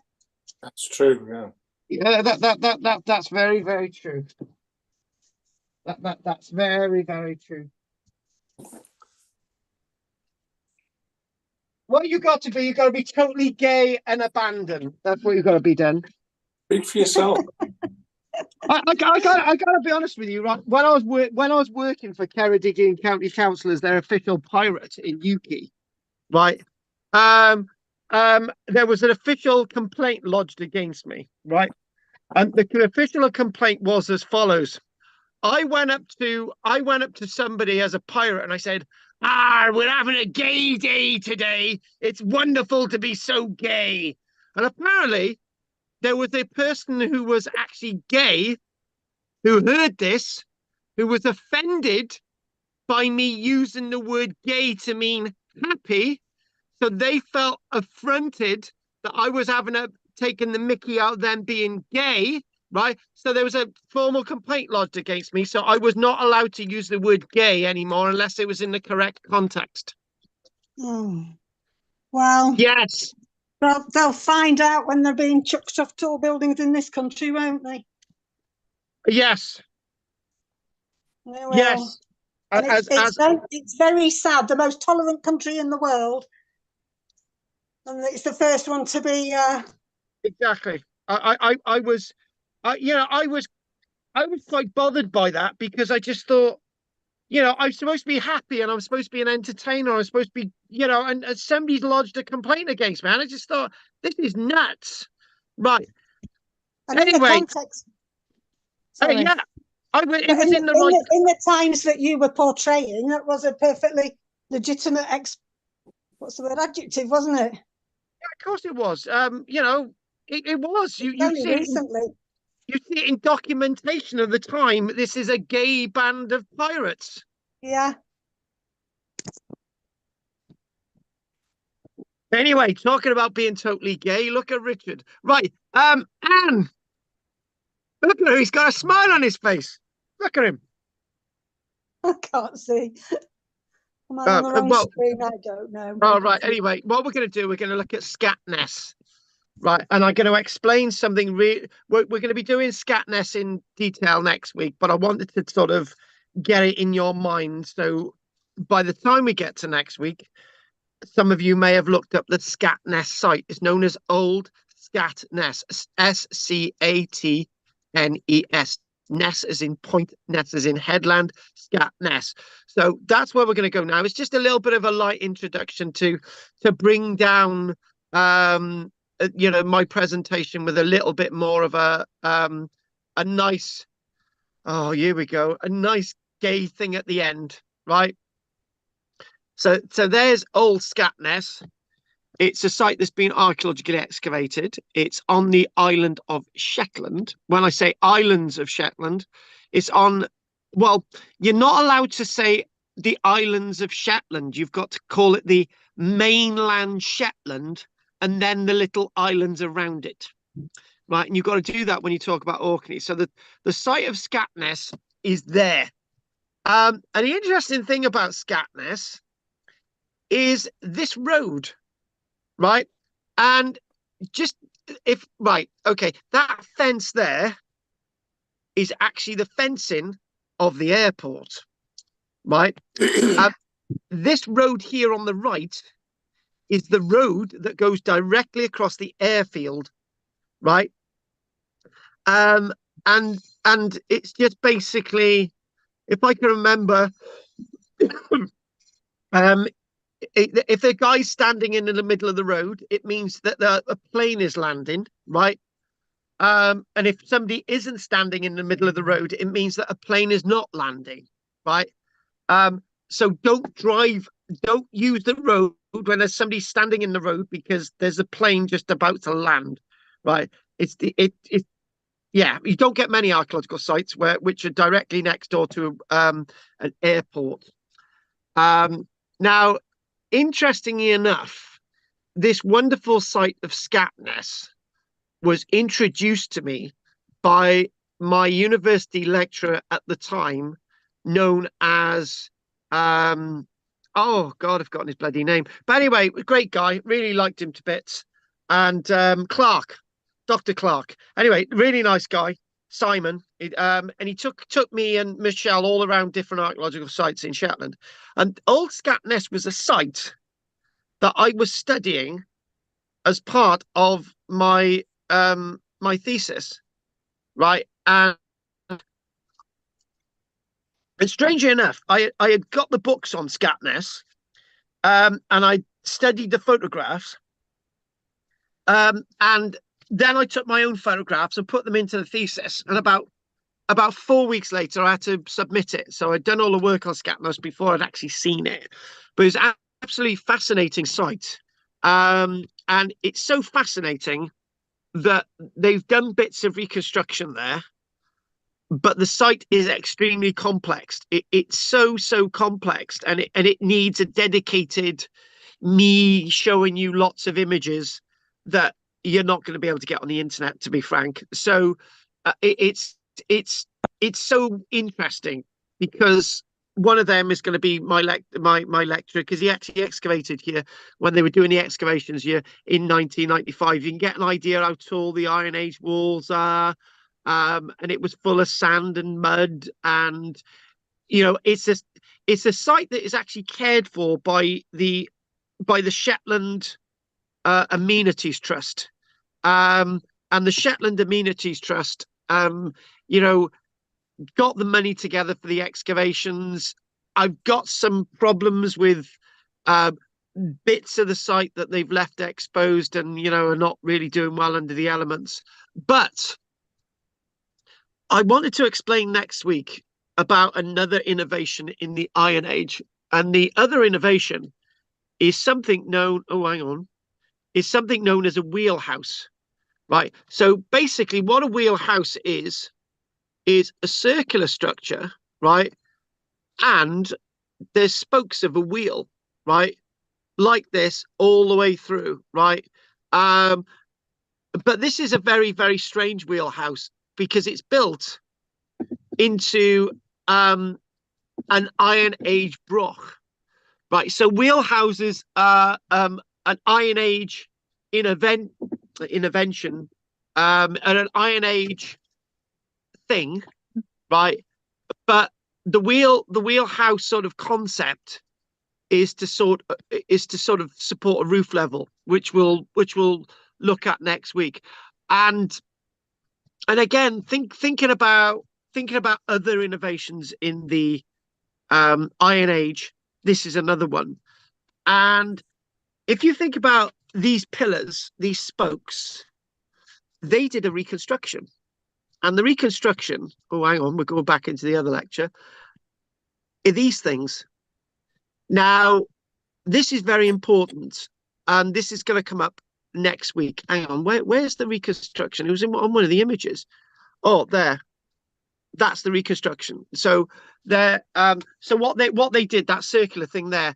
So in other words, the pillars are supporting slabs to have a slab roof, and then in turn, that then supports a proper roof, which is either a turf roof or it's a thatch roof, usually a turf roof, actually.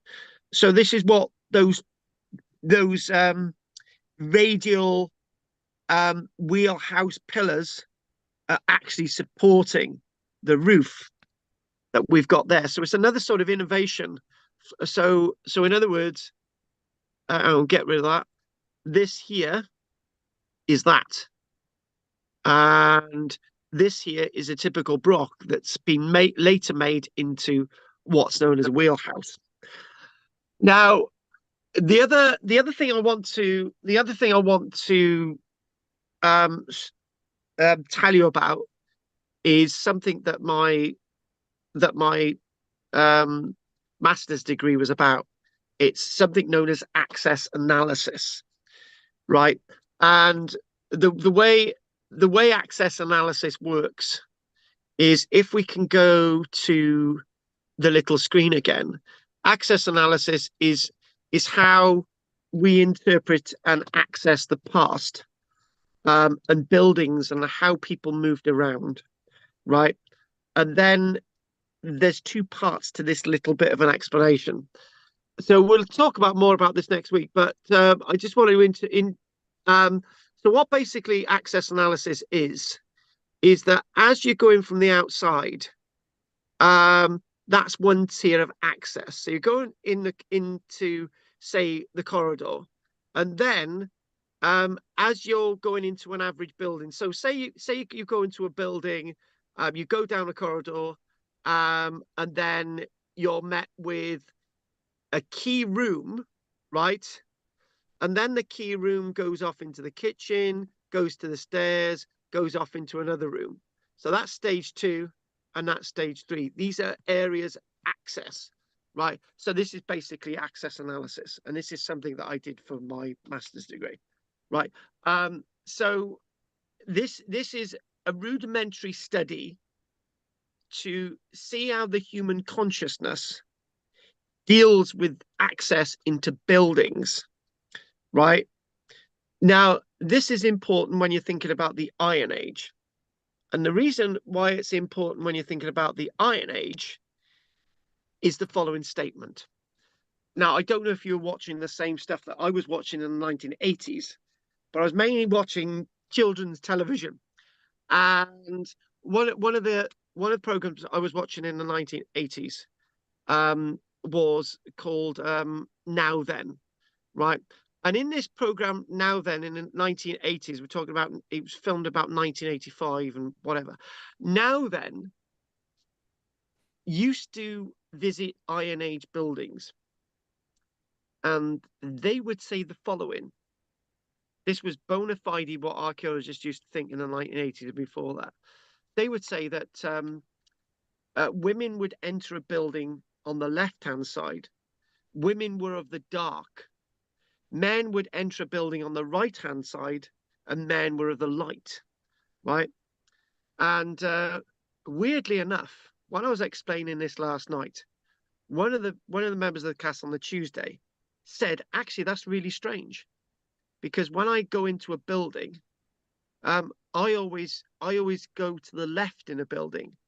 I always radiate towards the left, right? And I thought that was really, really interesting, right? And there's something on another level here. And what the other level is, I don't know if any of you have studied the Viking world, and I've certainly given lots of talks about it in the past, and some of you may have remembered these. But in the Viking world, people who work inside buildings are of the dark and are feminine. People who worked outside were of the light and masculine, right? Now, this is where it gets pseudo-complex. The reason why it gets pseudo-complex, if a woman is involved in battle and a woman is fighting, she's classed as male because she's doing an outside light activity. Equally, if a man is working inside, they are classed as female because they're doing a dark inside activity, right? It's not your physical biology in a Scandinavian Viking thinking, right? It's the interpretation of light and dark. Now, this isn't sort of LGBTQ stuff or anything like that, right? It's trying to understand the Scandinavian world. Women were seen to be a lot more powerful and respected and senior to males in lots of Viking activities and Viking culture. So when we talk about the light and dark and accessing buildings, this is very important when we're thinking about Iron Age culture and Iron Age society. How much of this is true or not, I don't go there, because I'm really interested in the actual physical archaeology and what we're actually seeing. So we'll go back to some of these images and then we'll call it a day.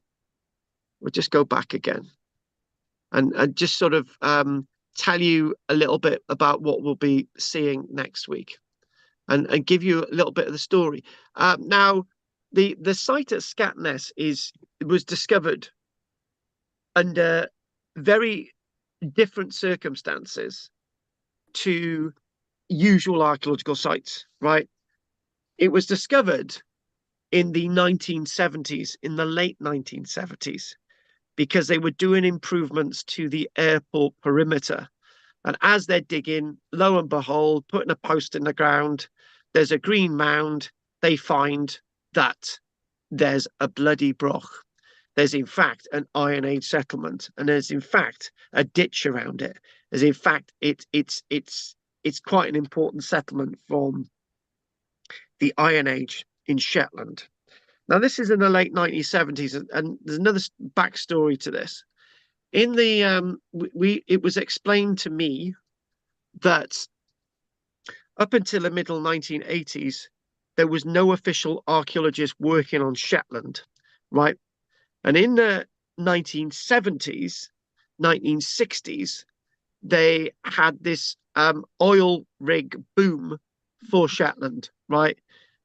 So when obviously the piping was coming on land, and they were storage vats and sort of refineries and all that type of stuff, right? And it's said that dozens and dozens of Iron Age and Viking sites were flattened, and they deliberately didn't employ an archaeologist in Shetland so that the archaeology wouldn't get in the way. And that is a true story.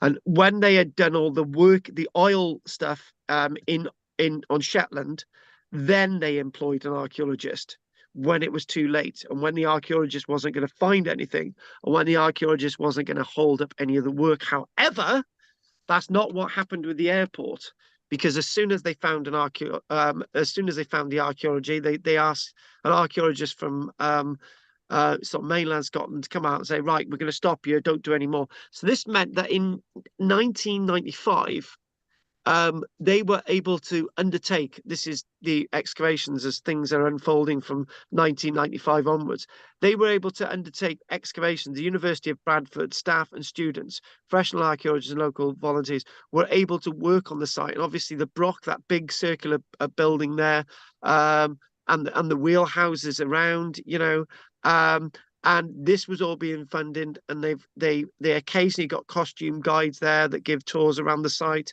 You know, they got the replica Iron Age building, and one of the structures I'm particularly interested in is the building that they're metalworking in, right? That's attached to a building that people are living in, right?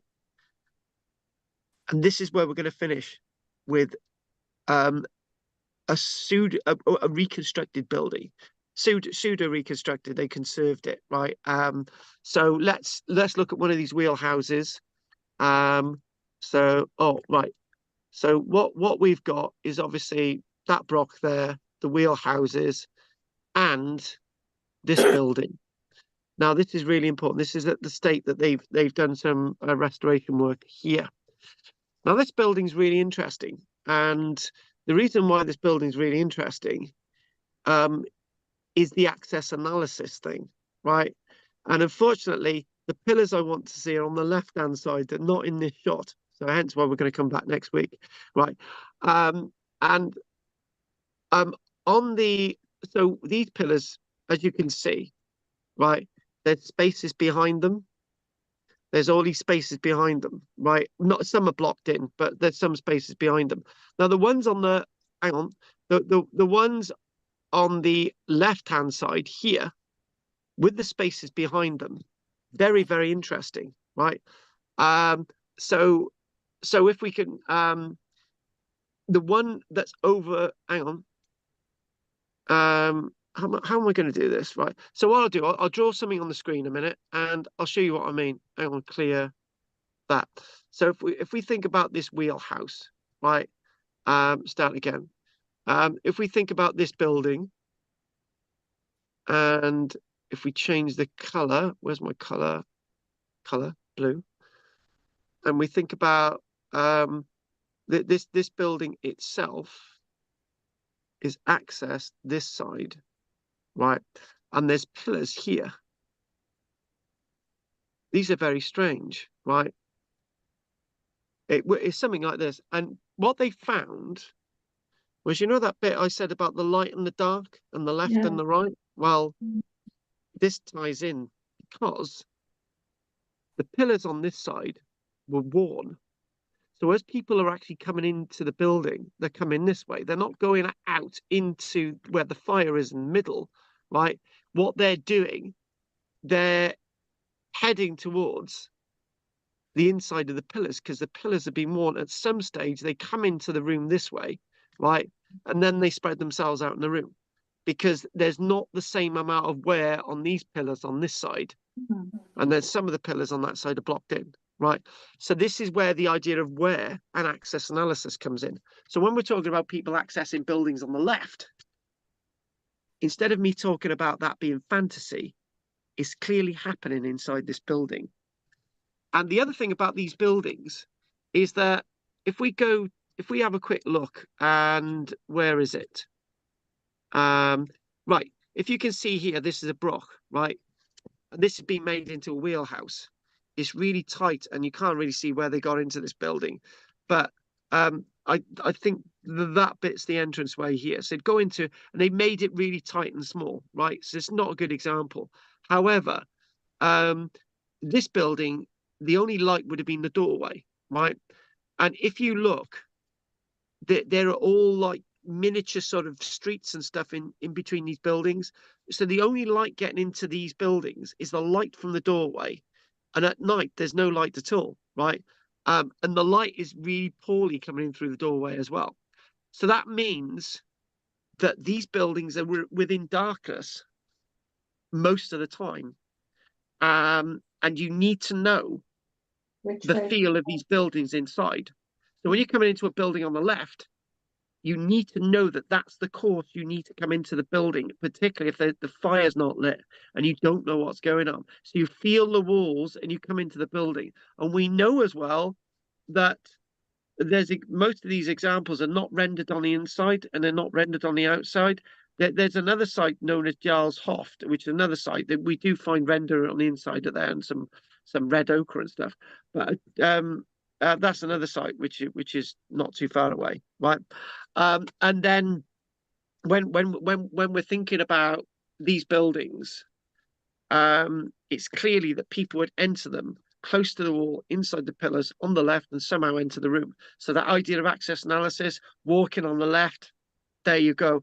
Somebody's mentioned online right-handed sword sharpening rock. Well, there's lots of wear on these pillars, right? So what we're going to... It's also clockwise. Yes. And you know, that's exactly what Margaret said last night. She said she enters a building on the left because it's clockwise.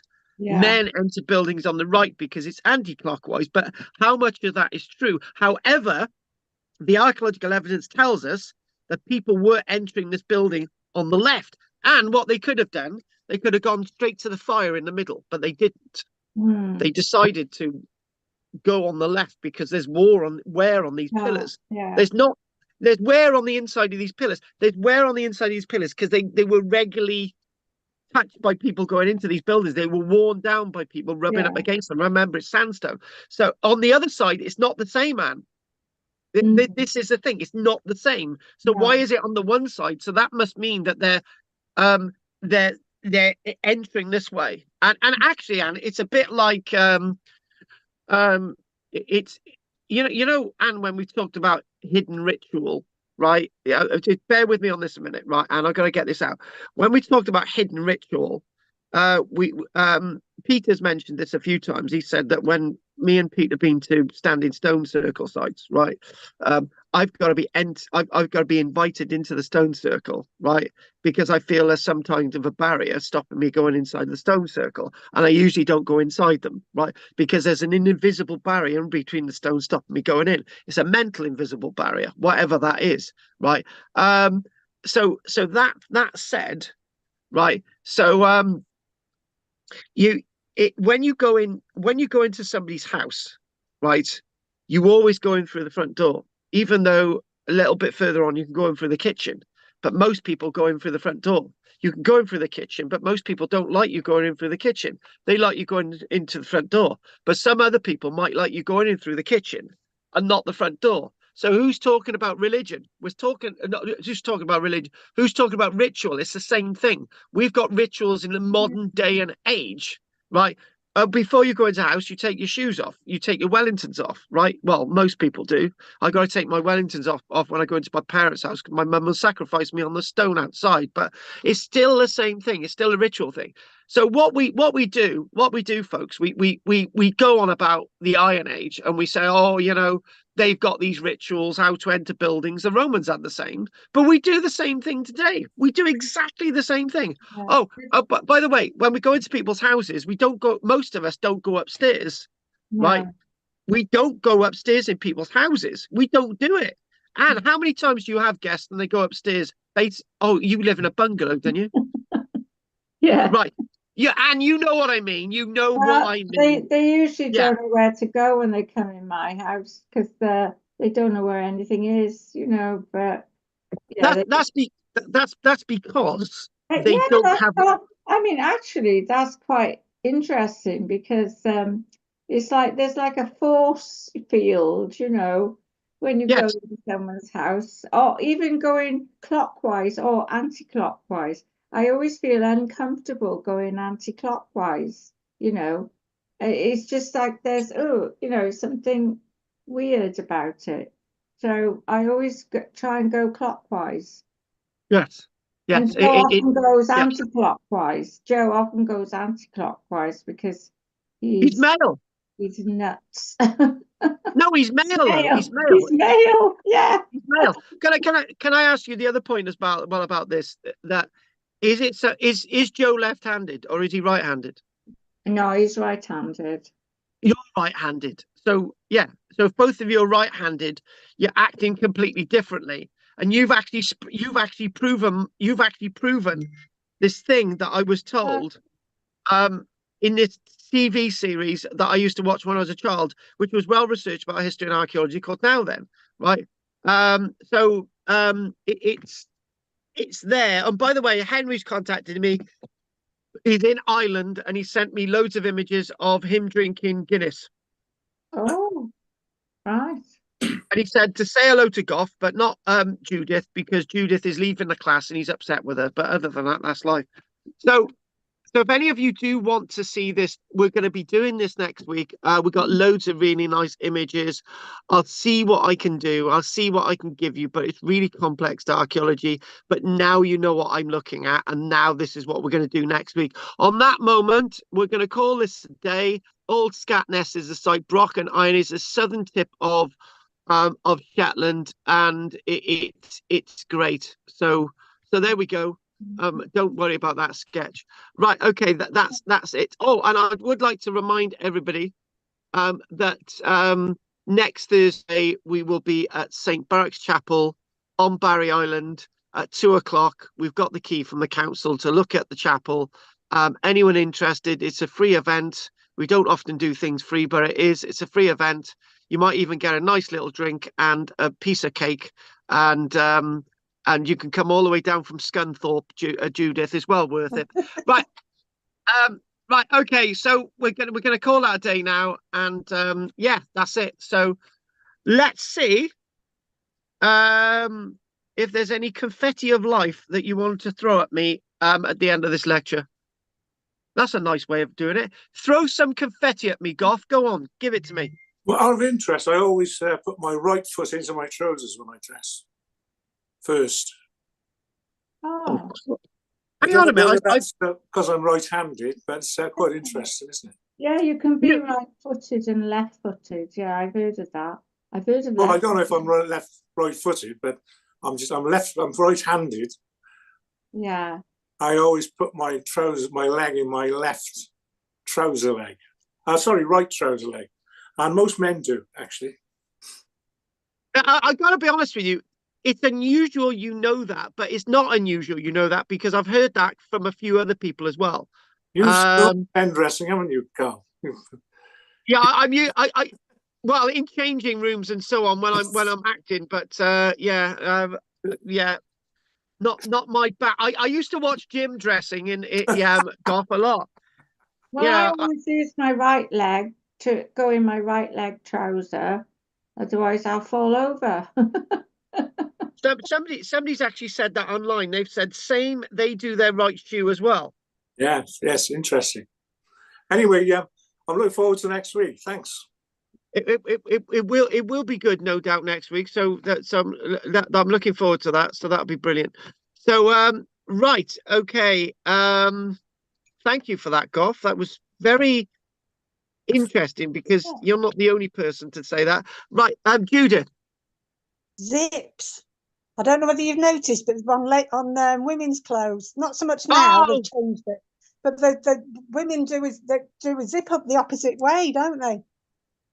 Yeah, and they do. I've got a coat, a big winter coat, and the zip goes the wrong way. And for about 6 months, I did battle with this coat, and I had to practically have a fight with it every time I took it off because I couldn't get my head round doing the zip the other way.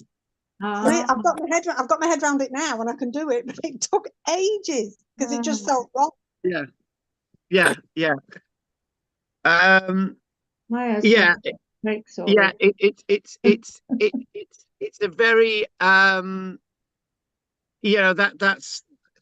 I find this fascinating. I really do. It's really it really is that is yeah, I'm a bit gobsmacked that you're almost saying everything I said, which you could discount, but it's not. It's actually real, and it's like, It is. yeah, it goes back to pulling the bow with your right hand, and even though you're right-handed, and zips. My mum, I don't know if it's my mum and dad trying to say that I was born the wrong sex, but my mum always buys me zips which are on the female side rather than the male side. Yeah. Can you do them up though? I gotta get my coat a minute. I've got to get my coat. Right, hang on a minute. right. So basically, right. Work clothes. This jacket, right? Work clothes. So basically, that there, right? This is where it folds over on the flap. So this is obviously a male coat, but work clothes are actually made for men and women, but the zip's going to be on the same side. So you've got unisex clothes, right? So in other words, that should be on the other side for a woman, should it? Should be, yeah. But I've got a winter coat, and it's a lady's coat, but with a men's zip. And I think it's kind of, they're trying to save money, aren't they? They're trying to have all the zips go the same way, so they don't have to do a left and a right. Flap. Yeah. And some a bloke online, they're saying they've got a blouse. A bloke. Wrong buttoned. Right, okay. I don't know what that's about. Buttons as well, yeah. I didn't think of that, Buttons are always on different sides, yeah. Yeah. Oh God, right, okay, let's carry on. Richard, make sure you don't take your mobile phone on the plane anymore. Right, go on, Richard. No, interesting. Very, I say this other site next week, that looks terrific. So it is, it's just all mixed up and stuff. So yeah. So yeah, that I've got loads and loads of photographs on that. And when I was looking on those images that you've seen are actually the ones online, but they're not going to be the ones I can be using next week. So I got the plans and that type of stuff. So yeah. Right, okay. I don't know what they're talking about on this thing now. Somebody talking about a cross-dressing, but that's Anne's department. Right. Okay, thank you for that, Richard. And Anne, anything from you? No, just I managed to get one of my photos of the bridge on Facebook. The bridge in St. Ives, so that's there. And it's yeah, did you know there was a St. Ives near Huntingdon in Hertfordshire? No, I didn't know there was a St. Ives, and There I is. did you know there's a Barry in Scotland, and when you type Oh, in Barry yeah, to try and buy, I went, yeah. I was going to buy a ticket from Barry to have a Givenny once, right? And it was going to cost me 350 quid, Yeah. and that's because it was the Barry in Scotland would always come up first. Yeah, I know. Yeah, no, anyway, yeah, it was very good. It was, a lot of details. But it's just the corbelled roof and everything was and the actual, like you say, the architecture of it, mine how. And this one, of course, is going to be very interesting as well because it's a lot of architecture there. Exactly. So Exactly. we'll see it next week then. You'll all see it next week. So we know what we're doing. So anyone else want to say anything else before we go? Before Goff does his usual, I gotta go now. Anyone want to say anything else? Good night. And He's saying good night. He's gone. He's gone. All right then. We're gonna say good night. Good night, Judy. Good night, Goff. Good night, Dick. Good night, Anne. Good night, everybody else online. Bye, Just everybody. Well, so long. that, guys. No night. Bye. Bye, Judy. yes. Jude. Oh, I won't see you next week, Anne. I'll see you. Oh, that's my tune. It's your tune, is it? Yeah. Oh, that is one of the best Beatles songs. I got to be honest with you. Yeah, they did a load of rubbish, but nobody's allowed to say that. They did a total load of rubbish, but I've got to say that the Rolling Stones didn't do much rubbish, but the Beatles did loads of rubbish. And did you know all the Rolling Stones #1s are in the 1960s? They haven't had a #1 since, and the Beatles did. But weird, yeah. So that's yeah. So we'll be back. We'll be back on next week, as you know, and you'll be joining us next week. On Tuesday, yeah. All right then, thank you. Do you know what time we start? We start at 7:30. Brilliant. Right, I'll see you there then. And yes, and Henry's been watching online as well. He's saying good night. Oh, night, Henry. Night, Henry. Bonjour, mon petit. Oh dear. See you later. I'm off now. Yeah, all right then. See you later. Night, Judith. Night. Can't press the button now. No, yeah, any button, man. It's good. Right. Anyway, night, Henry. Night, everybody. Don't forget you to get your dresses over to me. And yes, and I just got to look at Henry's last image here. He sent me the athlone. The athlone? What the freaking hell is that? No idea. The Athlone 900 years BC in Ireland, country areas. What? 848? It's light there. Okay, that's got to be from last year. It's got to be. Anyway, Guinness. There you go. Sorry, can't make it. Guinness. Are they? I don't know. My head's gone. Anyway, why are all the time? He sent them all at 8:45. That's why all the times are 8:45. Numpty. Anyway, anyone, don't forget to like and subscribe, and please join. If you've got a couple of pounds, The Athlone shield from 900 years BC. Right, the shield. They've got it well cased in that bloody museum, haven't they? Flipping heck. Anyway, if I gave away my world secret, so you'd all know about it, Henry, listening on you, sod. Right, so I'm just gonna double check. Oh yeah, Henry, it's pointless me looking at the chat box because there's nothing in it. Right, you're the only one who uses chat box, so I'm gonna look at the chat box. No, nothing there from Henry. There, nothing there from nobody. There's nothing in the chat box. Oh, 1, 2, 3, 4, 5. Anyway, I'm gonna go now. Diolch yn fawr chi, nos da, enjoy Ireland and everywhere else. Thanks for watching and thanks for your support. And don't let the bed bugs bite. Vicious things, massive teeth. Yeah.